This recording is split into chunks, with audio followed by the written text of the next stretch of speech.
Prometheus expresses the divine creative power inherent in human beings. And his ultimate creative act, according to Sappho, Aesop, Plato, and Ovid, was the creation of humans. In the version of the story told by Protagoras, the first sophist, and recounted by Plato, the gods molded humans of earth and fire. And when they were ready to bring them to light, the gods put Prometheus and Epimetheus in charge. In Ovid's Metamorphosis, he writes that humans were made from the divine seed of earth, mixed with rainwater by Prometheus, the son of Iapetus, and fashioned by him into the likeness of the gods. Aesop writes, following Zeus' orders, Prometheus fashioned humans and animals, but the clay Prometheus used when he fashioned man was not mixed with water, but with tears. The story of Prometheus' creation from clay or some other form of inert matter can be seen in stories across time and around the world.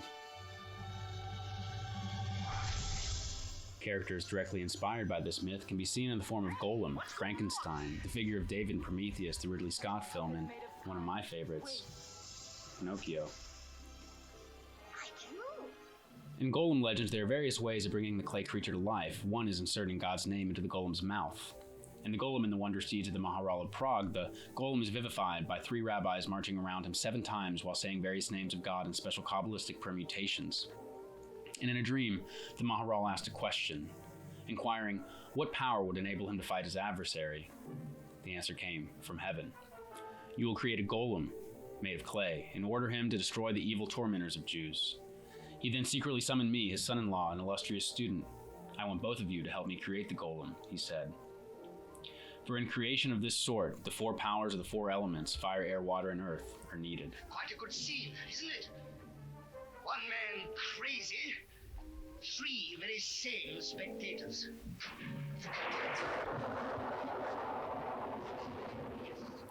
And then he passed to us the secret concerning the creation of the golem from clay.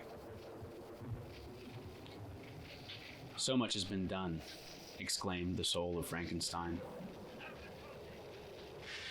More, far more will I achieve, treading in the steps already marked.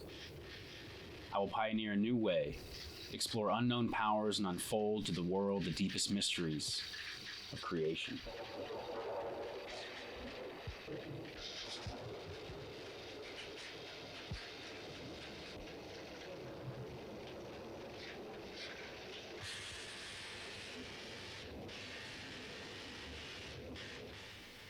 On a dreary night of November, I beheld the accomplishment of my toils.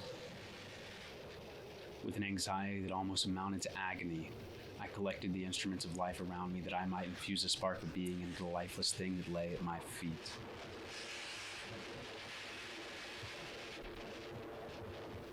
It was already 1 a.m.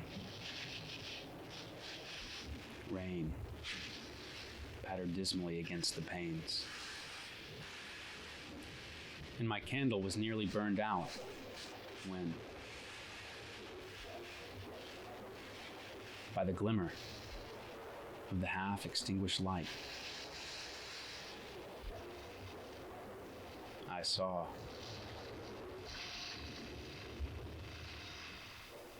the dull yellow eye of the creature open.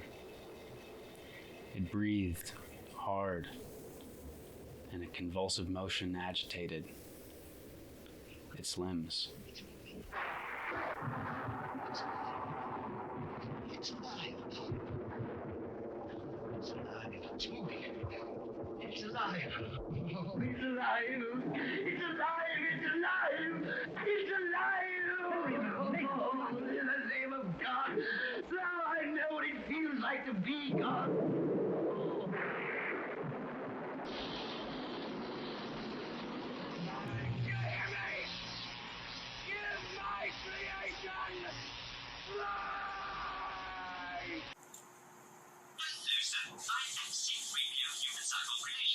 May I ask you a question, sir?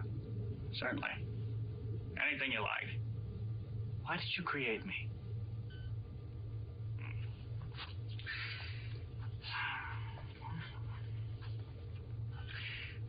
Why does a painter paint? white as a boxer. Box. You know what Michelangelo used to say? That the sculptures he made were already there before he started, hidden in the marble. All he needed to do was remove the unneeded bits. Wasn't quite that easy with you, Data. But the need to do it, my need to do it, was no different than Michelangelo's need.